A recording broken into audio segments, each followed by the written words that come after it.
جب آپ کسی کے ساتھ تعلق استوار کرتے ہیں تو آہستہ آہستہ آپ کا پردہ ختم ہو جاتا ہے. جہاں آپ کی خصوصیات سامنے آتی ہیں وہیں آپ کی کمزوریاں بھی عیاں ہونا شروع ہو جاتی ہیں.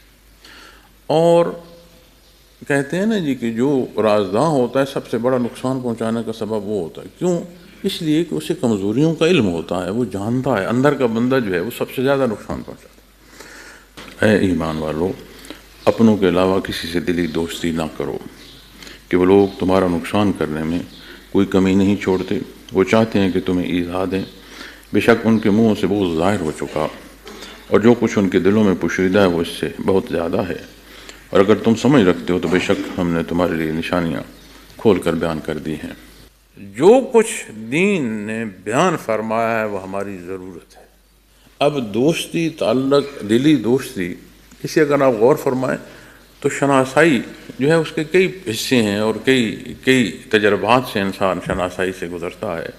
بالعموم شناسائی ہے وہ کسی ایک سے دوسرے کا چہرے سے شناسا ہونا، نام کا جاننا، کسی ایک آبادی میں رہنا، کبھی ملاقات ہو جانا. تو بالعموم جو شناسائی ہے تو وہ بھی تو شناسائی ہے. لیکن وہ تعلق جس میں ملاقات زائد ہو وہ عمومی شناسائی نہیں رہتی، وہ دوستی میں بدل جاتی. اب وہ بات جہاں کوئی شے مبہم رہے ہی نہیں اور کوئی پردہ ہی نہ ہو، دکھ سکھ بانٹا جائے، اسے کیا کہیں گے؟ بالعموم دوستی کہیں گے یا دلی دوستی کہیں گے؟ اب جو دلی دوستی کی بات آئے گی تو پھر جہاں آپ نے ہر بات یا ہر کیفیت یا ہر حال وہاں آپ نے اس کو وہاں بیان کرنا ہے، یا دکھ سکھ جو ہے وہاں جیسے کہتے ہیں نا دکھ ہلکا ہو گیا بات کر، تو وہ جو تعلق ہوتا ہے وہاں جب بات کی جاتی ہے تو دکھ ہلکا ہوتا ہے. باقی تو شاید بعض دفعہ بندہ شرمندگی محسوس کر رہا ہو کہ میں نے اپنی کمزوری بیان کر دی ہے، تکلیف بیان کر دی. تو وہ پھر یہ کوشش کرتے تھے یہود کہ ایسی باتیں، ایسی پہلو اٹھائے جائیں جو مسلمانوں کے خلاف استعمال ہو سکے.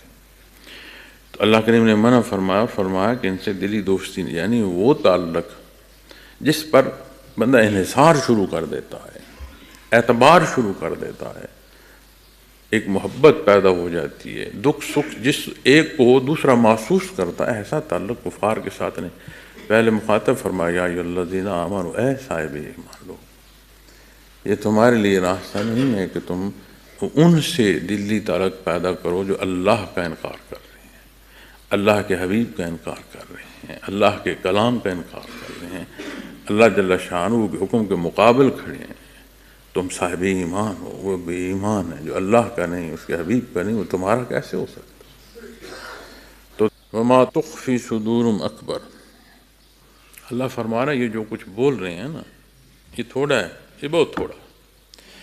ان کے دل بغض سے بھرے پڑے ہیں تمہارے خلاف اس درجے کے ہیں کہ تم سوچ نہیں سکتے. کیا عمل کیا جائے؟ مستقل مزاج ہوا جائے، سائل راستے کا مستقل مزاج مسافر، جو معنی ہے اس پر قائم ہو، اس پر عمل کرو، اخلاص سے عمل کرو. نتیجہ جو آئے گا وہ اللہ بہتر جانتا ہے، اس کے دست قدرت میں ہے. بندے مومن کا ہر پہلو اس کے لیے کامیابی ہے. کامیابی ملی الحمدللہ، شکر اللہ کا. کمی بیشی ہوئی صبر نصیب ہو، پھر بھی معاونت، مدد، ہر پہلو جو نسبت جو ہے وہ اللہ کی طرف سے. زندگی نصیب ہو اس کے نام پر، موت نصیب ہو اس کے نام پر، ہر دو پہلوؤں میں کامیابی.